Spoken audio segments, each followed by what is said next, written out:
இப்போது நேசநாதா தலை சாய்த்து தெளிந்த அறிவோடு ஆவியை ஒப்புவித்தீர். பிதாவின் கரமீது பொங்கு நெஞ்சம் மூச்சற்றொடுங்கிற்றே. கண்களை மூடி தேவ சமூகத்திலே ஆண்டவரே, இந்த 7ஆம் வார்த்தையின் மூலமாக நீர் என்னோடு எங்களோடும் என்ன பேச விரும்புகிறீரோ அதை பேசும் என்று நம்மை ஒப்பு கொடுப்போம். இகமும் பரமும் ஒன்றே, இவ்வடியார்க்கு அகமும் ஆண்டவன் அடியே. சுகமும் நற்செல்வமும் சுற்றமும் ஊற்றமும், சுகமும் நற்செல்வமும் சுற்றமும் ஊற்றமும், இகலில்லா ரட்சகன் இன்ப பொற்பாதமே பக்தருடன் பாடுவேன். பரமசபை முக்தர் குளம் கூடுவேன், பக்தருடன் பாடுவேன். எங்கள் அன்பின் ஆண்டவரே, நீர் பரலோகத்திலே திரள் சேனை கூட்டம் தேவரீர் பரிசுத்தர் பரிசுத்தர் பரிசுத்தர் என்று ஓயாது புகழ்ந்து கொண்டிருக்கிற அந்த மாபெரும் ஐக்கியத்திலே பங்கு பெறுவதற்கு தந்தை இந்த உலகத்தில் தம்மை ஆயத்தப்படுத்தினீர். சிலுவையிலே நீர் 7ஆம் வசனமாய் சொன்ன, பிதாவே உம்முடைய கைகளில் என் ஆவியை ஒப்புவிக்கிறேன் என்று சொல்லி மகா சத்தமாய் சொல்லி ஜீவனை விட்டீர் என்று வாசிக்கிறோமே. அந்த உன்னத பாக்கிய நிலைமை அடைவது போல நாங்களும் அடைவதற்கு நீர் எங்களுக்கு கற்றுத்தாரும். நீர் பேசும், நாங்கள் கேட்கிறோம். இயேசுவின் மூலம் ஜெபிக்கிறோம் ஜீவனுள்ள நல்ல பிதாவே, ஆமேன். பிரியமானவர்களே, அருள்நாதர் இயேசு கிறிஸ்து நல்ல நாமத்திலே உங்கள் அன்போடு கூட வாழ்த்துகிறேன். கர்த்தருடைய கிருபையும் சமாதானமும் நம்மிலே நிறைவாய் பெருகுவதாக. ஒரு 6-7 ஆண்டுகளுக்கு முன்பதாக மதுரையில் உள்ள காந்தியினுடைய ஒரு மியூசியத்திற்கு நான் கடந்து சென்றிருந்தேன். அந்த மியூசியத்திலே அநேக வாசகங்கள் அங்கே எழுதப்பட்டிருந்தது. அதில் ஒரு வாசகம், மரணத்தை குறித்து பயப்படுகிறவன் இந்த உலகத்திலே நோக்கமில்லாத வாழ்க்கை வாழ்ந்தவன் என்று அதிலே குறிப்பிடப்பட்டிருந்தது. மரணத்தை குறித்து பயப்படுகிறவன் இந்த உலகிலே நோக்கமில்லாத வாழ்வு வாழ்ந்தவன்.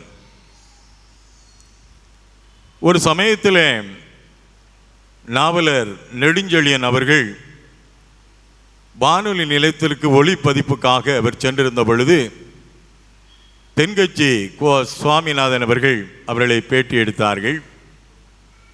அப்படி பேட்டி எடுக்க முற்படுகிற போது, நீங்கள் எந்த துறை குறித்து அதிகமாய் ஆய்ந்து கொண்டு இருக்கிறீர்கள் என்ற கேள்வியை எழுப்பினார் நாவலர் நெடுஞ்செழியன். அப்பொழுது தென்கட்சி கோ சுவாமிநாதன் சொன்னார், நான் அதிகமாய் வயலும் வாழ்வும் என்ற பகுதியையே மக்களுக்கு நான் சொல்லி வருகிறேன் என்று சொன்னார். அதில் என்னவெல்லாம் அடங்கும் என்றால், பயிர்களை குறித்து, ஆடு மாடுகளை குறித்து, கால்நடைகளை குறித்து என்று சொன்னார். அப்பொழுது அவர் கேட்டார், கால்நடை என்று ஏன் அதை நாம் சொல்லுகிறோம் என்று ஒரு கேள்வியை நாவலர் நெடுஞ்செழியன் எழுப்பினார். தென்கட்சி கோ சுவாமிநாதன் சொன்னார், அது கால்களினாலே நடக்கிறதுனாலே அதை கால்நடை என்று சொல்லுகிறோம் என்று சொன்னார்கள். நீங்கள் சொல்வது முற்றிலும் தவறு. ஏன், மனிதர்களும் காலால் தானே நடக்கிறோம். ஒருவேளை அது 4 காலால் நடக்கலாம், நாம் 2 காலால் நடந்து கொண்டிருக்கலாம். நாமும் அப்பொழுது கால்நடை தானே என்று சொல்லி அவர் சொன்னாராம். உடனடியாக அதற்குரிய விளக்கத்தை சொன்னார். நாம் எதிர்பார்க்கிறபடி கால்நடைகள் மனம் போல அது என்ன செய்யும்? வாழும். ஆனால் மனிதன் என்பவன் 6 அறிவு பெற்றவன். தன்னுடைய 6வது அறிவை பயன்படுத்தி ஒரு நோக்கத்தோடு இப்படித்தான் வாழ வேண்டும். கடைக்கு போகிறோம், எங்கே போகிறீங்கன்னு அப்படின்னா கடைக்கு போகிறோன்னு சொல்கிறோம். அதை விட்டு எங்கேயோ போகிறேன்னு நினைச்ச முடியாது, சொல்ல முடியாது. பிரியமானவர்களே, இப்படிப்பட்ட நோக்கமுடைய வாழ்வை இரட்சகராகிய இயேசு கிறிஸ்து அவர் வாழ்ந்து முடித்ததினால்தான் அந்த கடைசி வார்த்தையான 7வது வார்த்தையாகிய லூக்காவின் நற்செய்தி நூல் 23ஆம் அதிகாரம் 46ஆம் வசனத்தில் சொல்லுகிற போது, பிதாவே, என் ஆவியை உம்முடைய கைகளில் ஒப்புவிக்கிறேன் என்று சொல்லி சத்தமாய் சொல்லி தைரியத்தோடு தன்னுடைய ஜீவனை விட்டார். அதற்கு காரணம், அந்த வாழ்க்கை, உலக வாழ்க்கை, 33½ ஆண்டு காலம் வாழ்ந்த வாழ்க்கை, அது செம்மையாய் சரியாய் அது நிறைவேற்றப்பட்டது. நிறைவேற்றி முடித்தேன். ஒருவேளை பவுல் அப்போஸ்தலன் சொல்கிறார் அல்லவா, நல்ல போராட்டத்தை போராடி ஓட்டத்தை முடித்தேன். ஒருவேளை சரியாய் செவ்வையாய் தான் முடித்தேன் என்பதை சொல்வதற்காகத்தான் இந்த வார்த்தையை பிதாவின் சமூகத்திலே அவர் ஒப்பு கொடுத்து ஜெபிக்கிறதை நாம் பார்க்கிறோம்.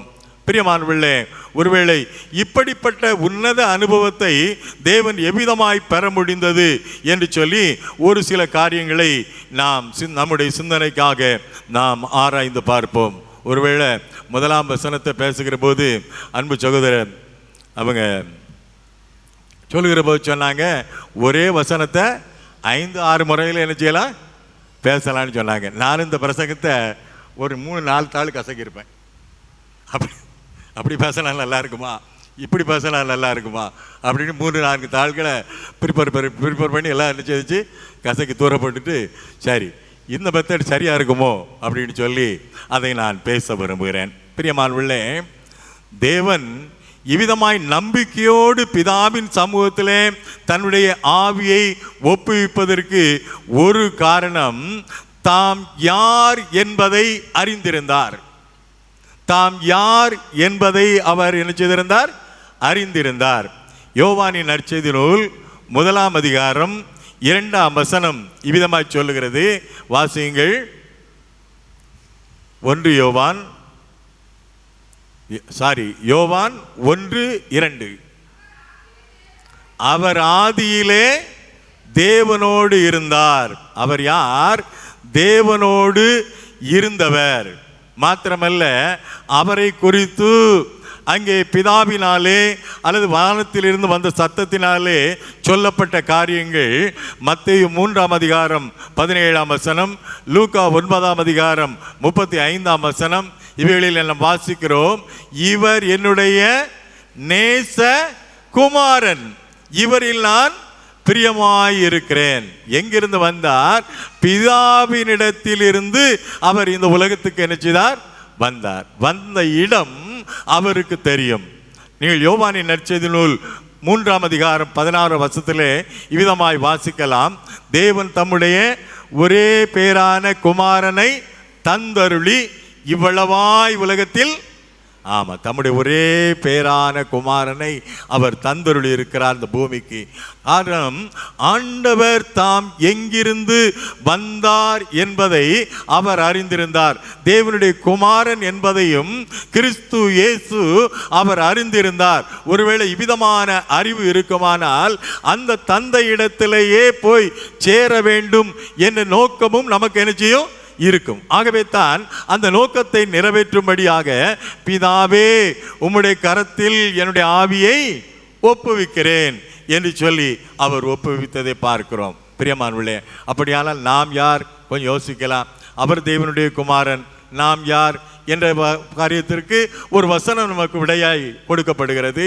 அவருடைய நாமத்தின் மேல் விசுவாசம் உள்ளவர்களாய் அவரை ஏற்றுக்கொண்டவர்கள் எத்தனை பேர்களோ அத்தனை பேர்களும் தேவனுடைய பிள்ளைகளாகும்படிக்கு என்ன செய்திருக்கிறார்? அதிகாரம் கொடுத்திருக்கிறார். பிரியமானவர்களே, அதிகாரத்தை நாம் பெற்றிருக்கிறோம்.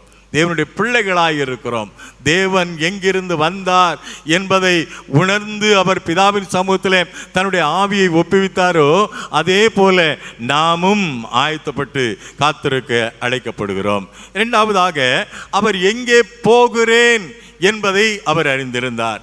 எங்கிருந்து வந்தேன் என்பதை அறிந்த மாத்திரமல்ல, எங்கே போகிறேன் என்பதையும் அவர் அறிந்திருந்தார். யோவானே நற்செய்தி நூல் 14ஆம் அதிகாரம் 12ஆம் வசனத்திலே விதமாய் சொல்லுகிறது, நான் என் பிதாவினிடத்திற்கு போகிறபடியால். நிறைய பேருக்கு மரித்தா எங்க போறோன்னு தெரியல. ஒரு உலகத்தில் ஒரு பழமொழி சொல்லுவாங்க, வெந்ததை தின்னு விதி வந்து சாவு, வெந்தது தின்னு விதி வந்து சாவு. சித்தப்பரவு தெற்க இருந்தேன்னா வடக்க இருந்தேன், நிறைய பேர் அப்படியெல்லாம் சொல்லுவாங்க. பிரியமானவர்களே, அப்படி அல்ல. நம்முடைய வாழ்க்கையின் ஒரு நோக்கம் உண்டு. தேவன் நம்மை படைத்ததற்கு ஒரு நோக்கம் உண்டு. தேவன் நம்மை தெரிந்து கொண்டதற்கு ஒரு நோக்கம் உண்டு. என்ன நோக்கம்? அவருடைய ராஜ்யத்திலே அவரோடு கூட இருப்பதற்கு, வாழ்வதற்கு. அந்த அவசியமான காரியத்தை இங்கே நாம் பார்க்கிறோம். ஆகவே சங்கீதக்காரனாகிய தாவீது கூட இன்னும் அருமையாய் அவர் சொல்லுகிறார். 23ஆம் சங்கீதம் 4 வசனம் 6ஆம் வசனம், இந்த வசனங்களிலே பார்க்கிறோம், நான் கர்த்தருடைய வீட்டிலே நீடித்த நாட்களாய் நிலைத்திருப்பேன். தாவீது அரசனுக்கு அவர் நம்பிக்கை இருந்து, இந்த மரணம் அல்ல. ஒரு தெய்வ மனிதன் விதமாய் சொல்லுவார், மரணம் என்பது அட்ரஸ் மாறுதல்.